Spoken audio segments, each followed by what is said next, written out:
Welcome back, everybody, to Watcher of All Things. My name is Kiki, and this is my podcast where I talk movies, TV shows, and all things entertainment. And today, it is episode 105, where I'm very excited to talk about Sam Raimi's new horror film, The King is Back, for Send Help. I saw this on an opening night Thursday screening. It was so much fun. I'm going to tell you all about it. We are back with another good movie in January. It feels almost too good to be true. Like, usually January, we're just going through a slog where it's like, oh, I finally saw this Oscar-nominated film from last year, but then I saw Wolfman, which is a January original horror movie, and it's terrible, you know, or the most mediocre streaming films. But we're going to talk about January last year versus this year, actually a little bit later, but it's going to be a fun discussion today. First things first, I hope you were all doing well. My dear God, last weekend we had a crazy snowstorm in Toronto, and we finally recovered, I want to say. It's still extremely cold here, and I'm sick of it. I need summer as soon as possible. One thing that will warm you up, however, is I have posted my 5 most anticipated movies of 2026 video on my YouTube channel. Really fun. I just kind of threw it together over the week and editing a little bit here and there, and just wanted to talk about a few movies that I didn't specifically have time to mention why I'm so excited for them in the 2026 preview show. So go check that out. Talked about a lot of big movies that are going to be exciting to me. Only one of them I'm anticipating because I think it might actually be a little bit disappointing, or it's a weird project, but the rest of them, big movies that we will no doubt talk about in the future on this show. Also, timestamps below, of course, as always today. Make sure, non-spoiler, spoiler. There's timestamps below for a reason, because I don't want to give away anything about the movie. This is a very fun horror movie that relies on the element of surprise, so you don't want anything ruined for you. So just keep that in mind, but you can always bounce around between the news, the non-spoiler, spoilers, and what else I watched, where I have a lot to talk about, actually. I have a documentary, 2 movies that I haven't seen before from one of my favorite directors that I finally watched, and it was a very good week of TV. But before all of that, let's jump into the news.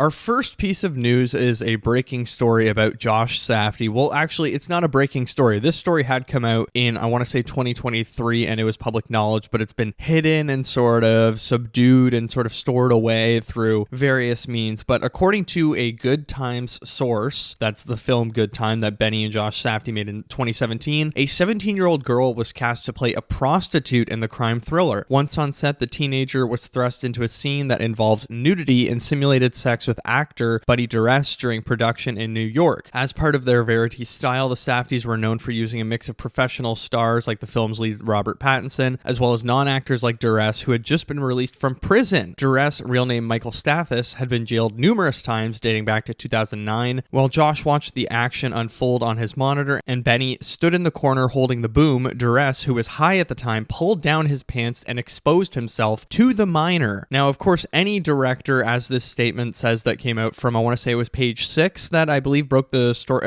Broke the story, I don't know, but just revealing new information. Any director who had seen that should have yelled cut and stopped the scene, but Josh let it continue, says an on-set source who noted that Josh, and not Benny, was the de facto commander on set. 3 sources say Josh, who is now vying for this year's Best Director Oscar, became aware of the girl's age on the day of production, shortly after the scene was shot. As the traumatized girl spiraled, Josh declined to comment. Now, there's some, I don't know, maybe pessimistic people or naive people that are like, oh, well, it's Benny Safdie who's exposing this story because he wants to ruin his brother's Oscar chances. I don't know if that's true. I mean, he's just as responsible in this set. No matter what, there's no way Benny Safdie can get out of this as like someone that's not culpable in this. Well, it's a crime. Like, you're exposing a minor, and Buddy Duress, the actor who did expose himself, is actually dead now. He passed away a few years ago. Extremely disheartening, I want to say, because it's like, oh wow, these young up and coming directors who are making great stuff. I love Marty Supreme so much, but then stories come out about Timothée Chalamet saying, oh yeah, we had an extra or a background actor on our set that said, oh, I just got out of jail after 24 years in prison or whatever it is, and like, I'll fuck you up, man. And it's like, Josh Safdie, protect your actors. But also, on the last day of filming, like, Timothée Chalamet and Odessa Zion both said they had a 24-hour shoot day, so they're breaking all union rules, and they're like, oh wow, we're so hardcore dedicated to the craft because we're willing to break the rules. And it's really fucked up. And there's a larger context going on here of these artists that are like, well, we have to do no matter what, and we have to break the rules and bend our morals for art. And I don't think that's the case. Art can happen in a controlled and safe environment. Art does not need to be chaos all the time. I think, in fact, you're a bad director, because directors at the end of the day are kind of supervisors. They're there to control the set. They're there to control the art that's being made and try and funnel something into something great. And at the end of the day, if you're making all of your actors feel unsafe or things are very bad happening on your set, you're a bad director. That's just as important what's on the screen versus off the screen. Like, yes, it's like, oh, well, he had a crazy past, like whether it's Francis Ford Coppola or whoever. Well, you know, he had a crazy set where he was going around kissing extras, but at least Megalopolis got made. It's like, okay, people are like, well, he's so crazy, but it's fun to watch his art. It's, where are your morals? You have to draw the line somewhere of saying, like, I'm not going to support this or take interest in this. I'm not going to engage in this art because it is harmful to the people that were part of it. And it's just, it's so disappointing when Marty Supreme, one of my favorite movies of last year, and then the people that are behind it, you're like, oh, they're kind of scumbags. And it was the same thing with Anora last year, where Sean Baker's, you know, kind of almost bragging, well, we didn't use an intimacy coordinator because we wanted it to be so authentic, and it was just me, Mikey, and the Russian kid that was playing Vanya. That's bad. That is dangerous, and that's why these things happen. And then the irony in all of this also is that Sean Baker and Josh Safdie interviewed each other, two people who regularly break union rules, and there's plenty of issues with the whole union thing on Anora, last year's Best Picture winner, Palme d'Or winner, Best Director winner, Best Editing, like all of these things, Best Actress winner. But it's a movie that broke rules constantly and cut out people that are in a union and not in a union. It's fucked up, the entire situation. And then you have Josh Safdie taking it to the next level by being a scumbag that's apparently, if he's the, you know, de facto commander on set, and he's just letting things roll when it's clearly like, well, this actor is intoxicated, we need to get him away because she's a minor. I don't know. I kind of just want Marty Supreme to get snubbed at the Oscars this year, like win no awards. At the end of the day, who fucking cares about awards? Everyone should be worried about the girl that was on set. The focus should really be on her experience, and it's just all very, very upsetting, and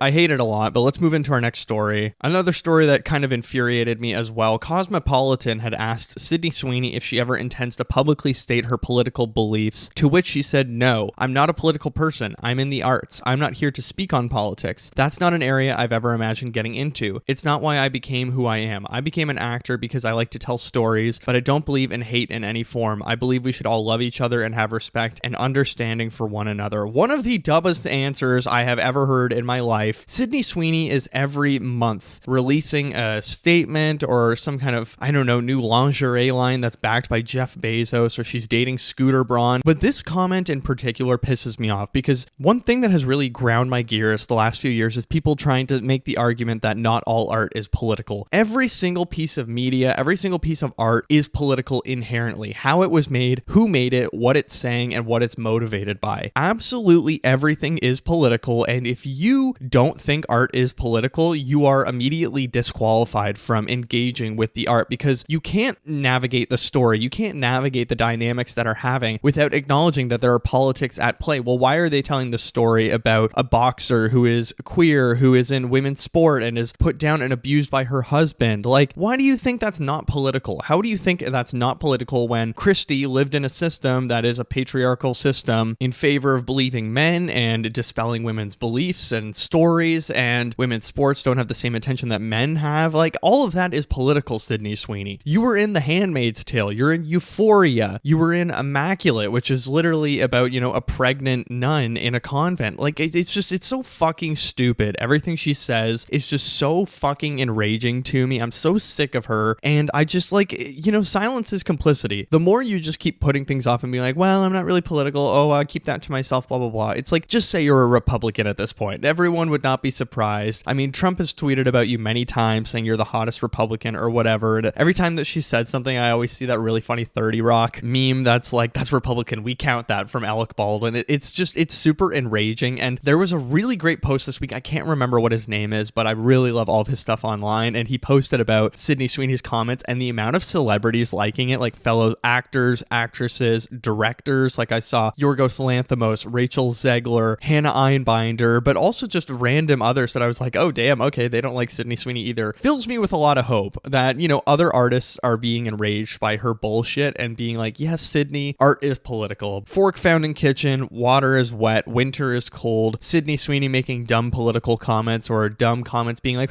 well, I'm only in the arts because I just like to tell stories. It's like, you don't think the stories are political, you fucking idiot? Oh my God. Anyways, okay, let's move into our next story. We got our first look at Harris Dickinson as John Lennon, Paul Mescal as Paul McCartney, Barry Keoghan as Ringo Starr, and Joseph Quinn as George Harrison. These photos are very, very creepy to me because they just kind of border on parody or like SNL sketch. I think Paul Mescal as Paul McCartney, creepy how similar they look. Oh my God, I thought he would have been a good John Lennon at the beginning, but he is absolutely dead on. I cannot believe how much he looks like young Paul McCartney. It's freaking me the fuck out. I don't know what stage of their career the films are about. I want to say it's like 1972 or 74, close to the end of when, you know, they stopped performing together, because I know Peter Jackson's documentary, is it Get Back, was about their final time performing together when they're on that rooftop, and I believe it's around that time, and all four films are going to kind of tell the individual point of views of the band breaking up. It sounds interesting. As much as I dog on biopics and I absolutely hate biopics, I think there are elements here that really excite me, because I'm like, that does sound kind of fascinating. 4 movies all being released in April 2028. Paul Mescal looks exactly like Paul McCartney. I think Barry Keoghan is a very good Ringo Starr, but that prosthetic nose is killing me. Oh my God, he's got an absolute honker on there. Joseph Quinn just looks like himself. I don't think he looks anything like George Harrison. He's got way too skinny of eyebrows or shallow of eyebrows. Harris Dickinson, it's kind of hard to tell the John Lennon look there. I think he's just got the wig and glasses, but he doesn't really look like him. So I guess if I had to rate like best look to worst look, in first I would do Paul Mescal, second Ringo Starr, Barry Keoghan, third I'd probably go Harris Dickinson, and fourth Joseph Quinn, because it just looks like he's wearing a wig and a fake beard. What a weird project though. I mean, Sam Mendes directing all 4 films, cinematography by Greg Fraser, coming out all in the same month. 4 movies in the same month is very funny, because it's like the general public is probably not seeing 4 movies a month, but there has been an uptick apparently in Gen Z and younger crowds going to the theaters. So as much as the older crowd likes to say, oh, well, young people don't go and do anything, they don't go anywhere, 2025 proved that younger audiences are increasingly going to the movie theaters, and I feel like 4 major stars might help sell this project, especially if they're all doing the press run together and really promoting it together, because you have like all 4. It's like Warfare earlier this year. It was like, holy shit, this is like every young actor that everybody likes all in one film together, and it's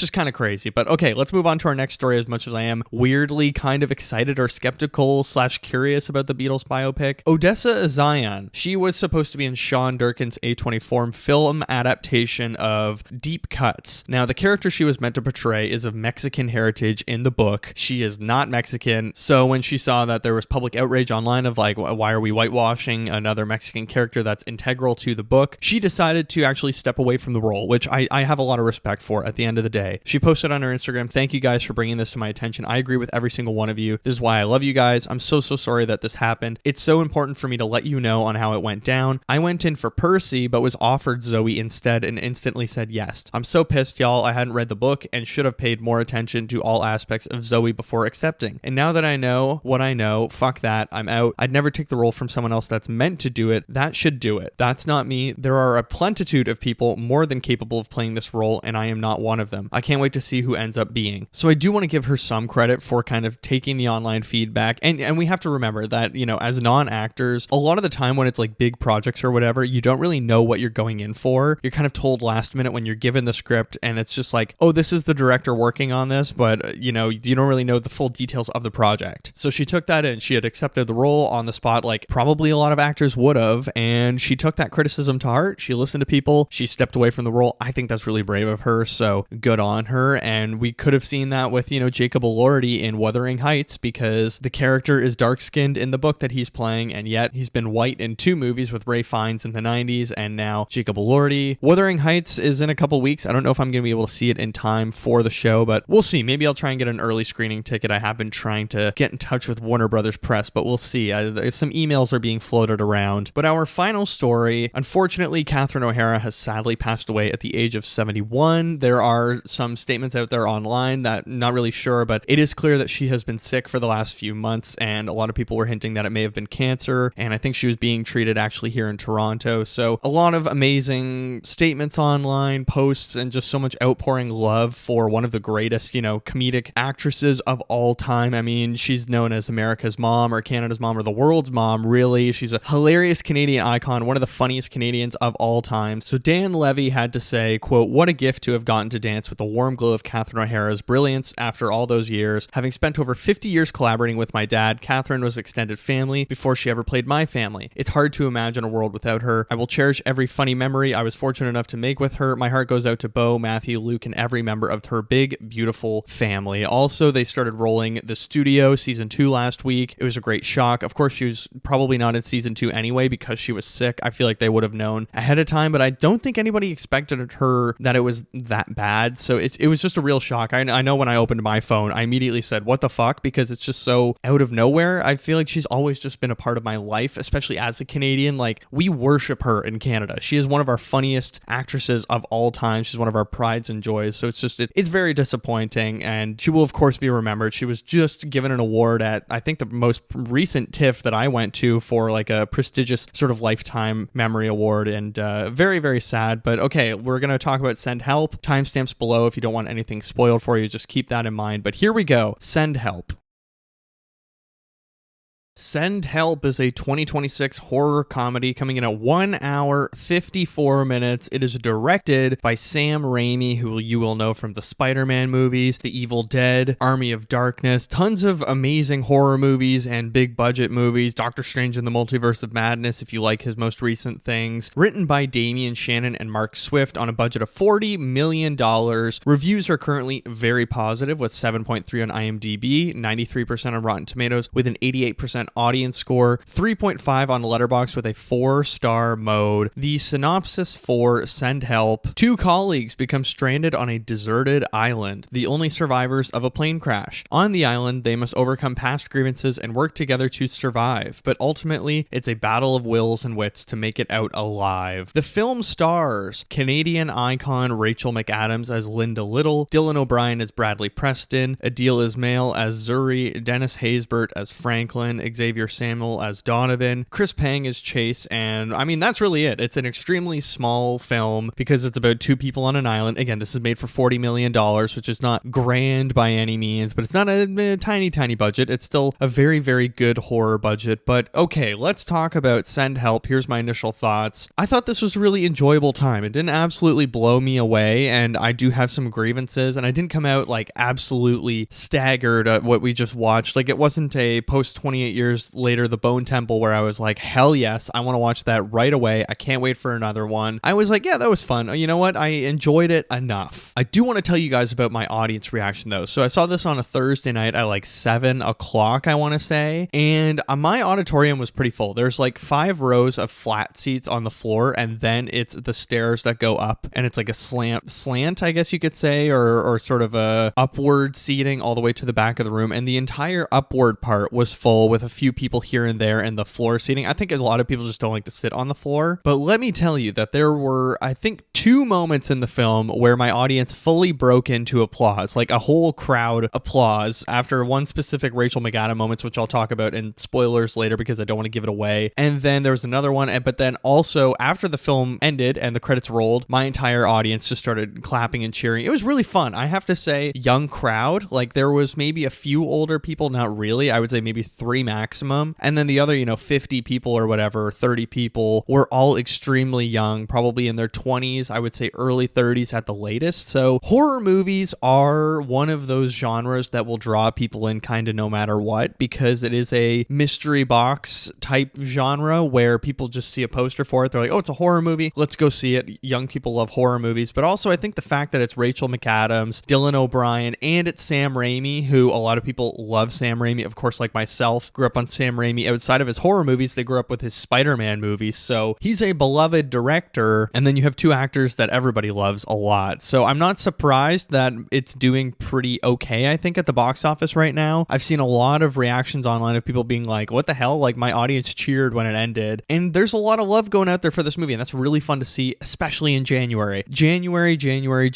That's all I'm going to keep talking about. I mean, I know today is February now, but that was a weird month, January. Usually usually the first couple months of the year are depressing at the movies because it's like, okay, that was fine, but the rest of them are just kind of doo-doo. But this year, audiences have been pumped for films in theaters in January. I mean, Avatar still making a lot of money, and it's, you know, going and going. Zootopia 2, which I might actually go see in theaters now that it's Oscar nominated, still making money. It might actually hit $2 billion and become like the 8th most successful film of all time when it comes to the box office earning. It's crazy. Let's talk about the performances though. We have Rachel McAdams as Linda. So she's kind of a strategy and planning analyst for the company that she's working at. She's one of the numbers people that, you know, to be fair, she doesn't take kind of the best care of herself. She dresses a little bit like an old lady. She's a bird woman at home. She's watching Survivor and making a tuna sandwich and talking to her bird like, I'm not one to judge. I talk to my dog, but talking to her bird like it's a roommate or a best friend. And it's very funny how the story sets her up within the context of her home. But her performance, I mean, she's outrageous. Everybody is coming out of this film talking about Rachel McAdams, and I think it's fully deserved because she is just earning so many great moments and really kept the movie going for me. I think there were a lot of moments that I'm going to talk about a little bit later that I had issues with, but Rachel McAdams is the only constant throughout where I'm like, every scene she's doing, I'm just like, that was amazing. I mean, she is an Oscar nominated actress in the past. It's not like she's a random, she's a nobody. It's Rachel McAdams, who people love. And I was just constantly in awe of her, of how she is doing the comedy. She's doing the sadness. She's doing the insane manic stuff and just putting so much trust in Sam Raimi. And Sam Raimi is putting so much trust in her performance as well. Then we have Dylan O'Brien, who's acting opposite of her. And I have to say, at the start, I was like, I don't know. I'm not really buying his like billionaire playboy, whatever you want to say, Nepo baby son that's taking over the company after his dad dies. It just felt very hokey for me in the first 25 minutes where I was like, okay, let's just get to the island and the plane crash. But once we got on the island and it was the two of them isolated, he's really doing a great Jim Carrey impression is what I would say here. And I mean that in a very nice way. I'm not trying to say he's like ripping off Jim Carrey or anything. I actually think he's doing a wonderful, goofy, slapstick, over the top, hilarious performance that is so much fun as well. Rachel McAdams really steals the show, and Dylan O'Brien could have been left in her dust or whatever. But I think he's doing a really great job keeping up, and he even has a lot of moments from himself that were like, holy shit, that's great physical comedy, or that is just absolutely amazing sounds that he's making, or just little nuances to how he's saying things and trying to do things on his own. Extremely funny. I was really entertained by the two of them. They're so good together, and you can tell how much fun they're having as well. They're so committed. It's unbelievable. Sam Raimi, I mean, he's back. This is fun that he is doing an original horror film again. I think his last film was Doctor Strange in the Multiverse of Madness. Before that, his previous film, I don't think it was Oz. I think it was probably a horror film. This project was announced in 2019, so it's been a long time in development, and it's finally out in 2026. I mean, it's a January release, which I find interesting, but I think it's more of a strategic way of being like, well, there's not much coming out this weekend, so why don't we drop it here? Same with,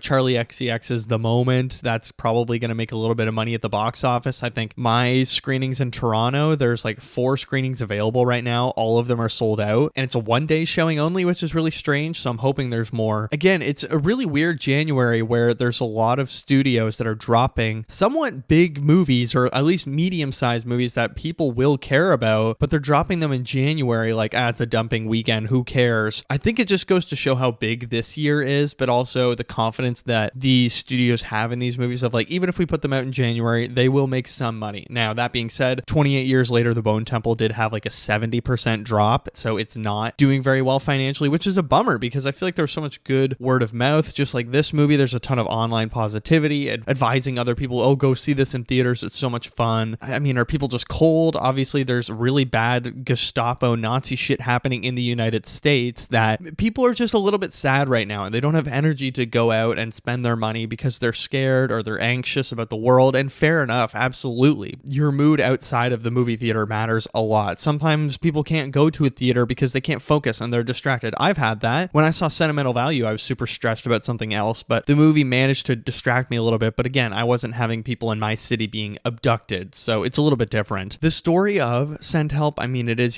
Triangle of Sadness. Basically, it's the second half of that movie where a rich person and someone that works for them that they don't really respect before they're stranded on the island are stuck together. And they realize that the person they weren't respecting before, that would be their subordinate on a ship or in the office, is actually really great at the survival stuff and knows how to make things work and is is now running things. This movie has a little bit of a different spin on it, approaching spoiler territory, so I don't want to go there, but I will say there's a freshness to this movie in that Linda is so, I don't know, she's kind of snarky about it, and she's very like, well, you can't make it without me, so I don't care, and she's hilarious, and it does feel like he's being held captive, and that's, send help is the entire idea of the film, is that each of them, of course, want to get help, but he is mostly the one sending help. I actually avoided the trailers for this film. I didn't want to know anything going in, so I didn't know if there was like zombies involved or there was vampires involved or whatever there may have been. So during the film, I was like, okay, wait, is this going to take like a, what do you call it, supernatural twist? It doesn't, but still, I was like, I'm expecting something here knowing it's Sam Raimi. Maybe I should have watched the trailers because it would have defined my run-in a little bit more. There's a real building of tension throughout the movie as it kind of ebbs and flows with, oh, is he going to turn on her? Is she going to turn on him? Are they going crazy? Is one of them insane and the other's not? Like, it's a real building of tension that's leading to a great finale. It does ebb and flow a little. There were really moments in this film where I'm like, okay, like let's speed it up a little bit, but I think for the most part, this is a really great will they, won't they in many ways. I mean, Rachel McAdams gets what Survivor fans would call island hot. So there's this theory that the longer you spend deserted, the hotter you get. And you see it all the time on Survivor where contestants are noticeably more attractive as they've lost a little bit of weight and they have a nice tan going. Their hair is all crazy and frizzy and it's very attractive. That is called island hot in the Survivor world. And I made sure I mentioned that in my Letterboxd review, but it's a really interesting romantic dynamic here that's like sort of happening, but not fully. I wouldn't say fully, but it is noticeable because, Linda from The Office, who is getting tuna fish on her face while she's talking to Dylan O'Brien's character Bradley while they have their first interaction, even though they've met before. It's like that Linda does not exist anymore. And a lot of the break-in period of this film, while they first get to the island, is Bradley adjusting to the fact that we're not in the office anymore. Like any other sort of stranded on an island with a group of people thing, all of the rules and the classifications and the order of the world that we had back home does not apply here. This is, an order based on who is good at survival, who can make the right decisions that will keep us alive, and that is happening in this film, which I really enjoyed, is how Linda takes the lead at the start. And like Sam Raimi and any other movies, he does his classic,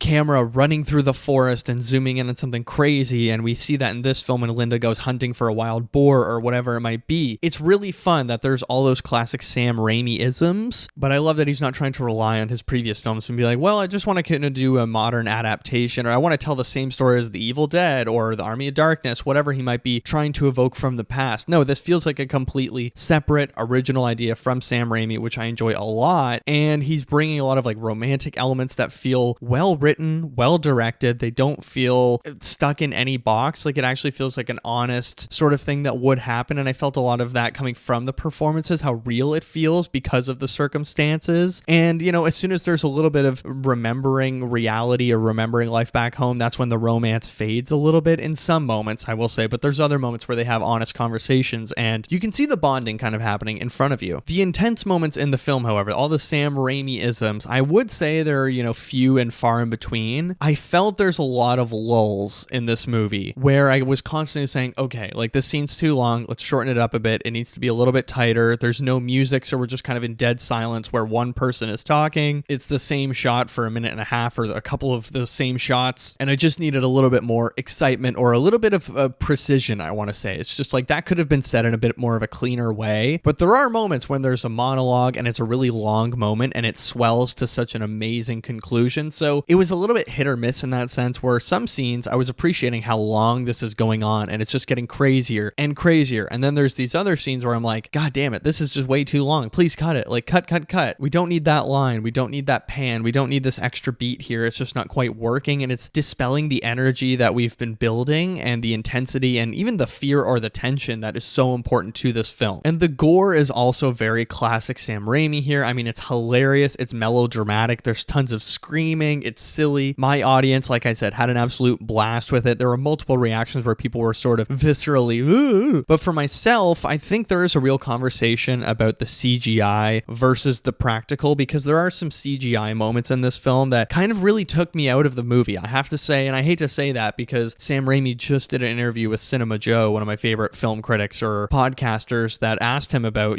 the progression of the horror genre. And Sam Raimi talked about how practical effects versus CGI, now audiences are smart. They can tell what's real real, what's fake. And I think there's moments in this film where the CGI is just so digital and so computery that it took me out. Like the plane crash at the beginning, the plane hitting the water instantly feels so rubbery, and it was just really distracting. And immediately, like people, I don't know, that are getting hurt in the plane crash. I don't want to spoil too much, but like the people that are getting hurt in the plane crash, a lot of the effects didn't look super great, and they felt very, oh, okay, well, that's clearly all this visual effects scene that's shot on a green screen, blah, blah, blah, all this stuff. Of course, there's going to be that stuff. It is a horror movie that needs visual effects, and it's shot on an island. But I think also outside of the CGI, this movie doesn't look very good. A lot of it is very kind of washed out. It's gray. It's not very poppy. The cinematography was just super flat, and it's like that real digital schmear, which I didn't love. And I just think if this movie looked a little bit better, it could have added a lot of character, because it's just the shots of the ocean when they're going hiking or they're crawling around a high ledge that falls into water. It all just feels like there's the abyss or there's the wall or the green screen, and it's very obvious, or the sky or how they look on the island. It's all just kind of a little bit washed out and too pale for me. So I don't know, maybe it's just something outside of the Marvel system that Sam Raimi has to get that muscle back of hiring a good cinematographer, because Multiverse of Madness was a little bit washed out as well, and it's just tired of kind of that pale color. Now I have to focus on the survivor element of this film. As a huge Survivor fan, a key thing in this movie is Linda is a Survivor diehard fan, what we call a super fan in the Survivor world. We see her audition tape at the start of the film. That's where her boss and his subordinates are all laughing at her on the private plane about before it goes down. That was a really fun moment. As a Survivor fan going into this, I was like, oh shit, they're showing Survivor season 47, although she's watching season 47 in October or November of 2026. So she could have been watching the newest episode of Survivor 51, but I don't know, maybe she's a diehard fan going back and watching season 47, maybe just because she wanted to see Rachel Lamont win. Good for her. I mean, great season, probably one of my favorites of the new era, because how many characters there were other than season 46. And Linda made a good audition tape. I will say that she made a great Survivor audition tape that was very like old school Survivor audition tape, where you're recording yourself in public in a park and doing all these Survivor elements, and then we see that pay off when she's on the island. She knows how to make a fire. She knows how to do all this stuff. She knows how to build a shelter. Let's just compare last January to this January before I give you my 2 stars and a wish, and then we move into spoilers. So last January, we had Den of Thieves 2, Pantera, Wolfman, Back in Action, One of Them Days, Presents, You're Cordially Invited. Some of those streaming, some of those theatrical. I would say the best films in there were One of Them Days and Den of Thieves 2. Also Presents, I actually really enjoyed Presents as a slow burn horror. This year, very traditional January. It feels like there's,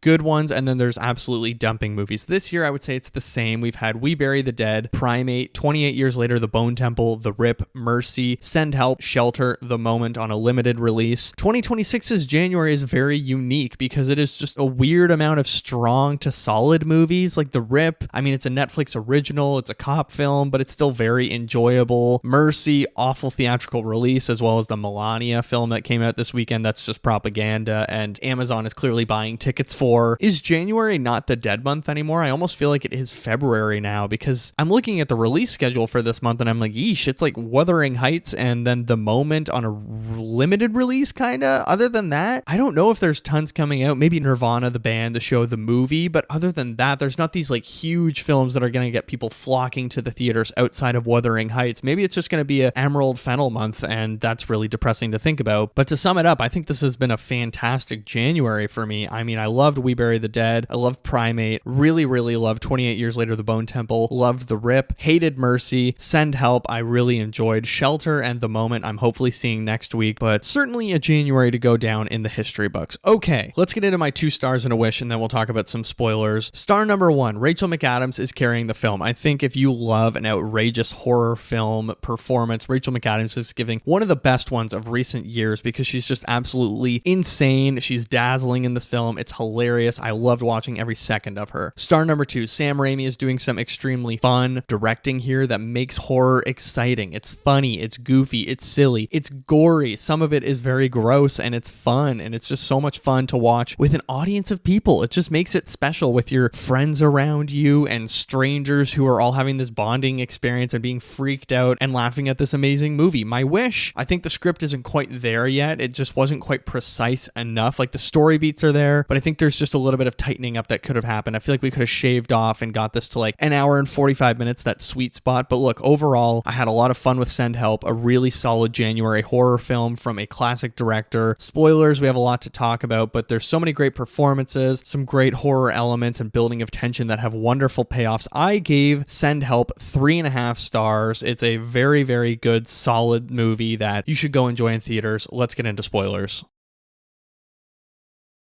All right, spoilers for Send Help. You've been warned. If you don't want this movie ruined for you, stop listening. Go to the What Else I Watched segment up next. But let's talk about when they laughed at her on the plane when the boss started playing her Survivor audition tape, or her subordinate, whatever, the boss's subordinate. I was instantly on Linda's side. And when I say that, I mean throughout the entire film, I was on Linda's side, period. And I think that moment right there where Linda is being laughed at, she's humiliated, and then the plane goes down, she's instantly prepared. And all of a sudden her bosses, everybody's looking to her like, oh, save me, because they're holding on to her. Such a great segue into the rest of the film because you feel those tables turn instantaneously. I also liked that she had the solution to the issues that she had been planning, and she was ready to kind of give it all up because the whole premise is like, oh, you can come on the Bangkok trip with us if you can tell me how to fix this issue that we're having in the company and how we can make it a better process. She comes up with it. She sees they're laughing at her. She deletes it off her laptop, closes it. You can see she's kind of fed up with it. Then the plane crashes. It's such a good little 5-minute scene that really summarizes all of the issues that we're having so well. Like, I feel like that's the thesis of the film, that people laugh at her. She has a solution. She's not going to give the solution. People then depend on her and she lets them die, or even sort of kills them herself by ignoring them. And then she survives and she thrives in the end of it. That is what this movie is all about. And I loved the plane scene as sort of a representation for the rest of the film. As bad as I think a lot of the effects looked in it, the CGI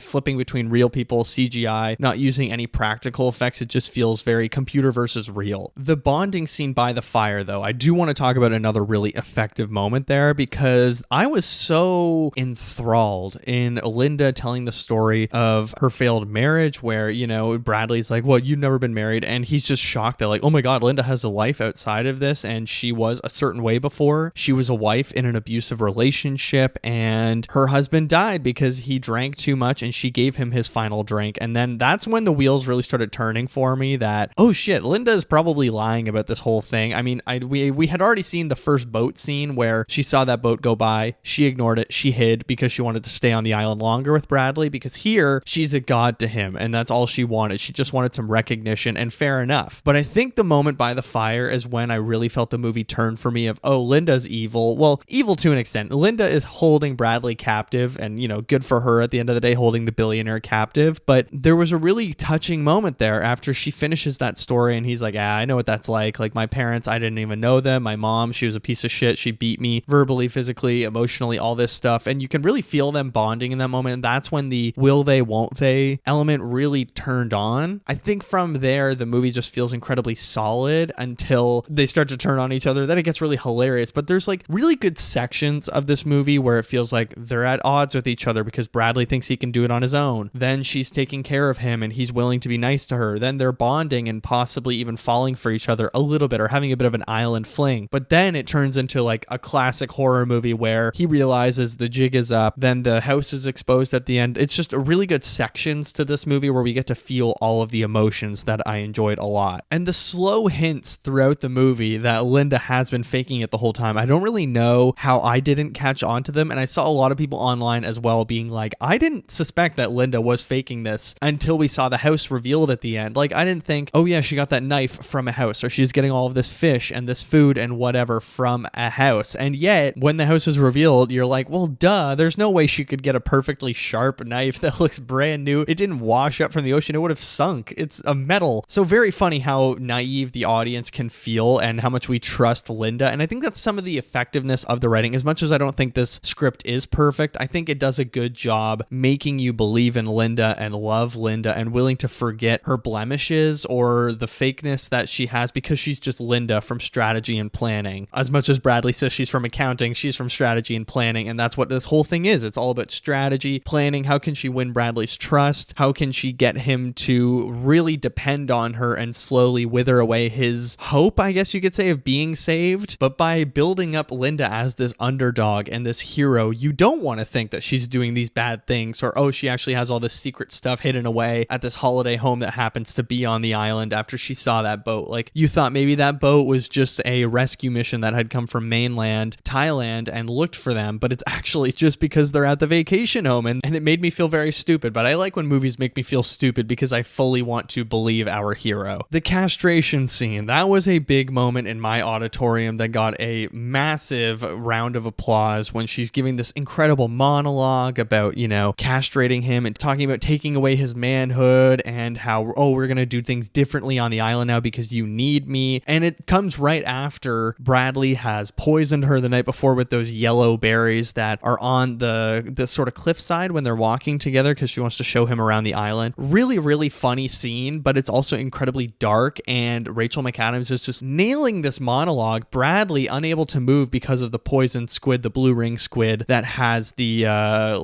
paralyzing effect, I guess you could call it. But everyone in my auditorium, it went from like dead silence to laughter because Rachel McAdams is just navigating all these different emotions within one powerful monologue, talking about Bradley trying to get away and like, oh, these other tribes and I'm not like that and blah blah blah and other things, or I want to help you and, you know, there's consequences for your actions for taking advantage of me, blah blah blah, like, see, I know things about this place that you don't. It's just amazingly written, and it's one of the moments that I felt like, oh, this is perfectly timed and it's not going on too long, and it felt really earned in the moment. And I think that's why my crowd really applauded when it's the reveal that she actually cut a mouse, but because he can't feel anything in his body, he can't tell that it's a mouse being cut, and that's where the blood is coming from because that blood squirts up. She laughs, she smiles, he's like, oh my god, I was just castrated. It's just an incredible moment where, I don't know, there's such a comedic payoff, and it doesn't feel like we're undercutting the moment with a joke. It feels like a great moment to really counterbalance that Linda's a violent person, and again, make us believe in her that, oh, she wouldn't hurt Bradley because she wants Bradley around, and she couldn't just castrate him himself. It's just a really wonderful moment that I enjoyed a lot. The entire third act of this movie, I think, is incredibly successful. It's probably the strongest part of the film for me. I think there's like a shaky start to the movie when we're in the office and Linda is being laughed at, she's being awkward. I think we could have just had like one moment where she's just goofy in the office. Like, it could have started the entire film with her watching Survivor at home to establish her dynamics and her talking about the promotion. Then she goes in the next day, she doesn't get the job, then she's invited on the trip, we're on the trip, crash, there we go. Instead, it just felt like an extra story beat at the start of the movie that I was like, I don't think this is necessary. It kind of feels like a false start. But the third act is the most tightly written, well-rounded. I really loved all the surprises, and it's just really packing a punch to leave that impact on you as we leave the film. Not just the house reveal, but the reveal that Linda let Bradley's fiance and the boat captain fall off the cliff on purpose because she was like, we're not getting out of here. I've fully committed to the bit. And it's kind of that point of no return, I guess you could say, because the rest of it could have been forgiven. That, you know, she could have been like, oh my god, I just saw a boat, we get off the island. She doesn't have to tell him that, yeah, I saw a house, all this stuff. But it's the like sort of 1-2 punch of finding the house, the fiance being killed, and Bradley discovering the hand with the ring and all that stuff, moving on to the gunfight and the knife fight within the house with the security cameras. It's just chef's kiss. It felt so well parsed out, and how in control Rachel McAdams was in that moment, especially after the eye gouge moment where Bradley's gouging her eyes out. That looked disgusting, and it was just like classic Sam Raimi. I also enjoyed that it's building on the back of Linda's guilt about killing the fiance and the captain because she sees the spirit or the zombie or whatever it might have been on the beach, and she's having these hallucinations. So there is still a little bit of humanity left in her, which I think is important. All of the film is coming from Linda's humanity and the fact that she's been put down so many times, she's been passed over, all of these awful things have happened to her, and it's finally her time to rise to the top and be in charge. I think it pays off extraordinarily well when she says strategy and planning is her final line, and then we see the golf course ending, and her one way or another karaoke singing is just incredibly hilarious. I love the final act of this film. I think it's so well parsed out, it's well made, well shot. It's the best element when we're at nighttime because we don't have that daytime CGI schmear that's going on across the screen. Rachel McAdams and Dylan O'Brien really turning up their performances at the end as well, because Dylan O'Brien is fully ready to kill her, and some of their fights are so well choreographed. I like how strong she is, and it's not like he's just overpowering her right away. I like that she's even a little bit taller than him almost, like he's not exactly the biggest guy. So there's just so many great power dynamics that are going down here, and the ending really ties it all together really well. I feel like that's all I have for Send Help spoilers. I mean, I love the house reveal, the knife reveal, the fact that there's all this like fresh fruit and water in the house and makes the audience feel a little bit stupid. Send Help, a really really great original horror film this January that I've enjoyed so much. I gave it 3.5 stars. Let's move on from spoilers and talk what else I watched.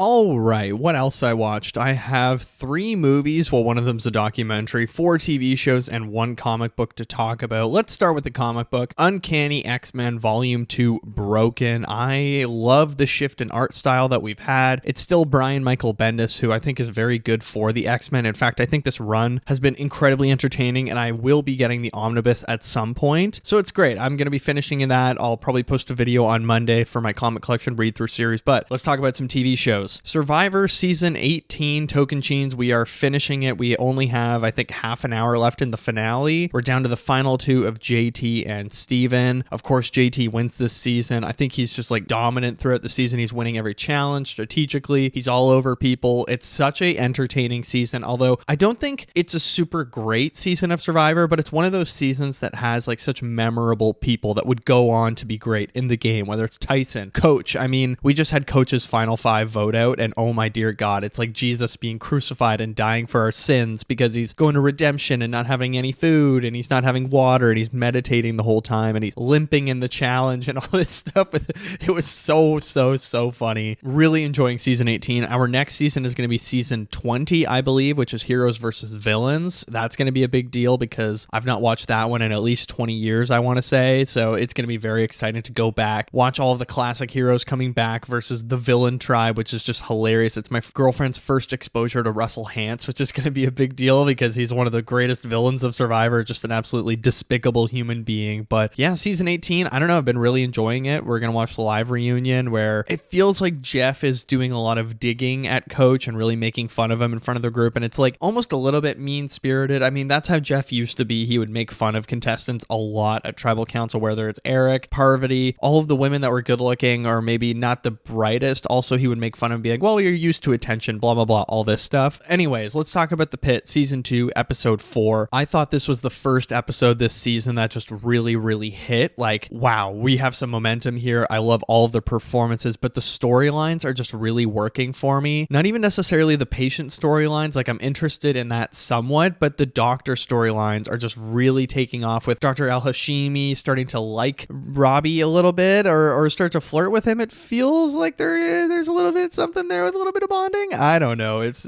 something's turning on there. But also Santos like suddenly starting to be stressed and about her second year that she doesn't want to repeat it, or Dr. Mel's deposition is a big deal, but she's also trying to be cheery for the workplace and be like, oh, well, everybody's had one, and move on a little bit. But I mean, Langdon in Triage is hilarious, how he's stuck there with all the interesting people or the little bit of the smaller cases, but then that one girl with the glued eyelash requests Dr. J, and he's like, there is no Dr. J here, and you realize it's fucking Nurse J, who is a student, medical student, Dr. J. Extremely shocking moment. That was one moment, and I love when you're watching a TV show and your jaw drop. I'm loving The Pitt. It's just addicting for me week to week. Then we have Task, where I watched episode 5 this week. It's been slower because I'm trying to catch up on other things, but the episode where Robbie and the FBI agent are in the car together because he takes him, some of the best writing and most like sympathetic former priest talking to a guy that's trying to recover his life, and he's that bird that's strayed away from home. It was just absolutely gorgeous to listen to, and just so well shot as well. It feels so personal and intimate. I think Task is just fantastic show. I'm so happy I finally got into it. I'm definitely going to finish it this weekend, possibly even tonight, but it's just been a blast watching Task. I think it's just the performances are so elevated, with Mark Ruffalo in particular. I mean, I feel like he put a bit of weight on for it to be kind of the washed up FBI agent, but even his walk and how he carries himself, like adjusting his belt and being like, oh, my pants are falling down, and he's all goofy with his phone on his belt clip. But then the actor that plays Robbie, who was in Ozark as well, he was so good in Ozark, of course, because he fucks things up in the final season of Ozark and it gets him killed. But I think in this show as well, you kind of understand where he's coming from, because his brother was murdered by the biker gang, and you understand that he wants to have a score and he wants to take from them and all this stuff, and it's just really gorgeously made. There's so much coming together. It's only 7 episodes. The symphony is finally taking off, and we have the orchestra fully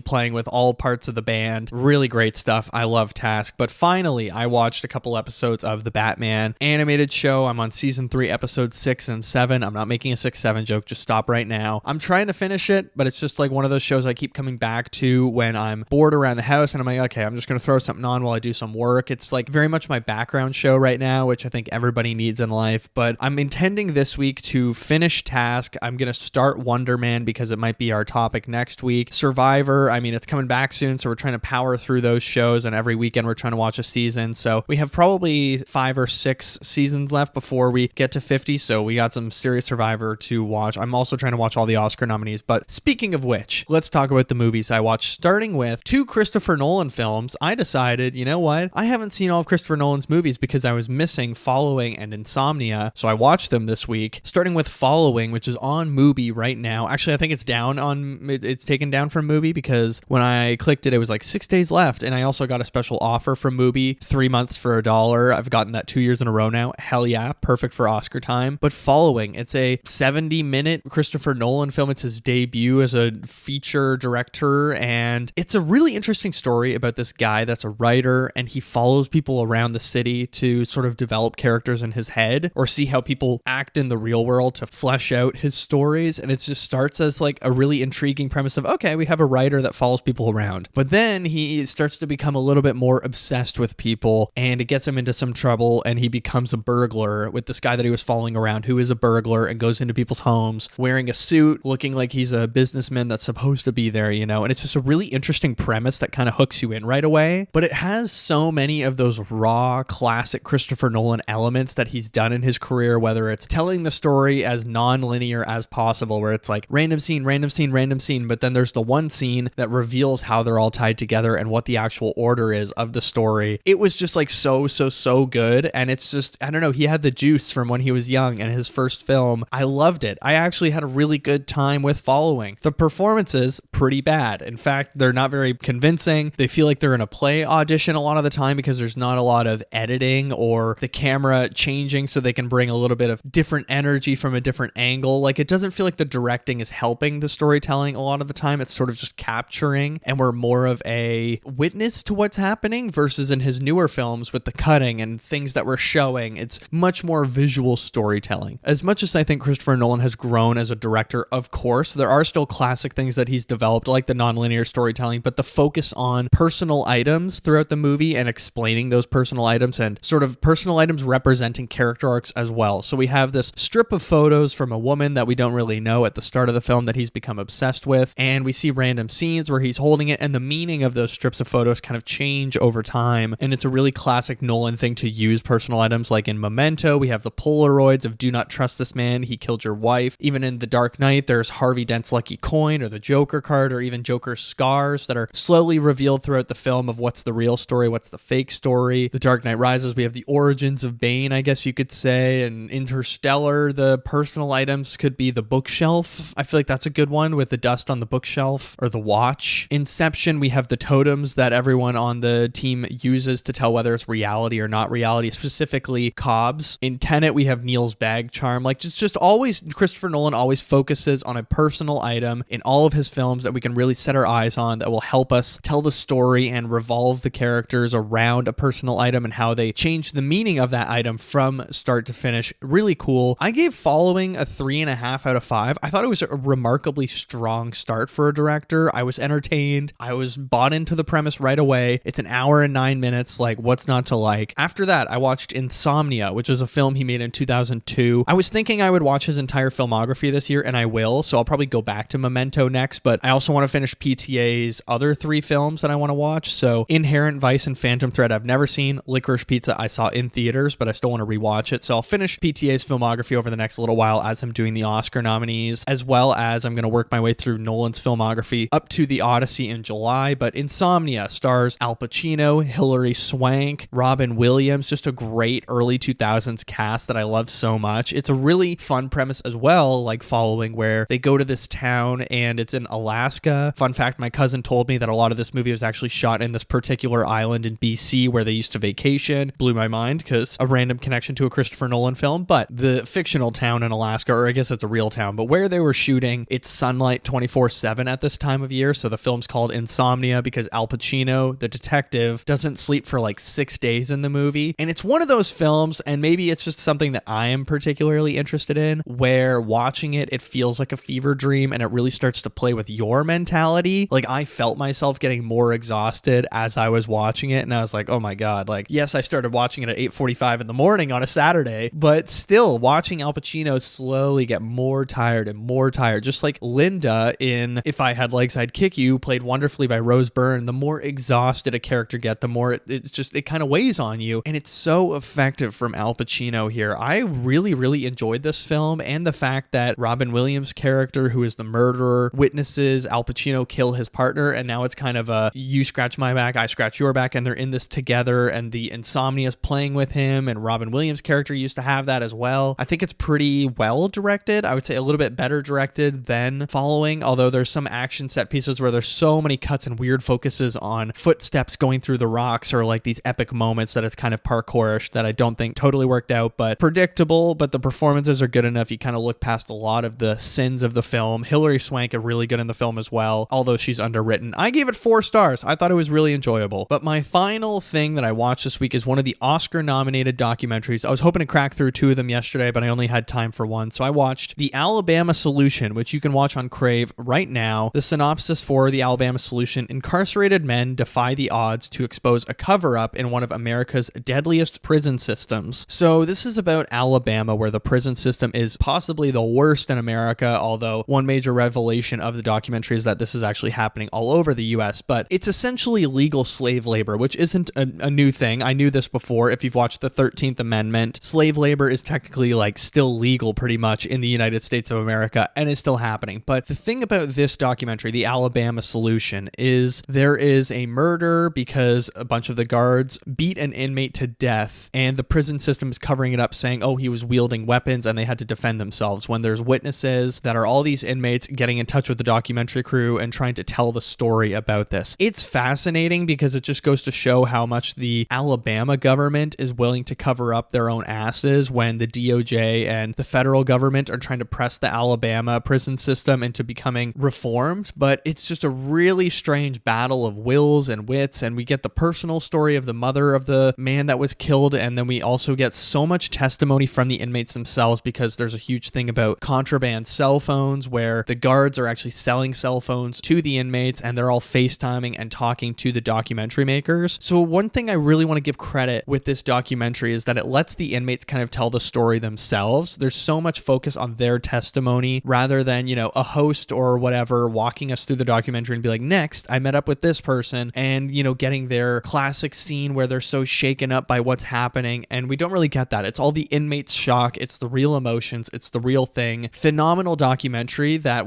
had me from start to finish. I was so blown away. It's shocking. It's terrifying. Another reason why the United States is just so corrupt. I give it 4.5 out of 5 stars. It really did blow my mind. I loved it a lot. I suggest you see it. Next week, I have a lot of Oscar stuff that I need to catch up on. I'm seeing Arco in theaters. There's 2 other documentaries that are on streaming right now that I intend to watch. I'm also seeing the Jason Statham movie Shelter in theaters, so I'll talk about that next week. I'm also going to watch Wonder Man for next week's episode and finish Task, keep the Survivor going. But for now, that has been what else I watched.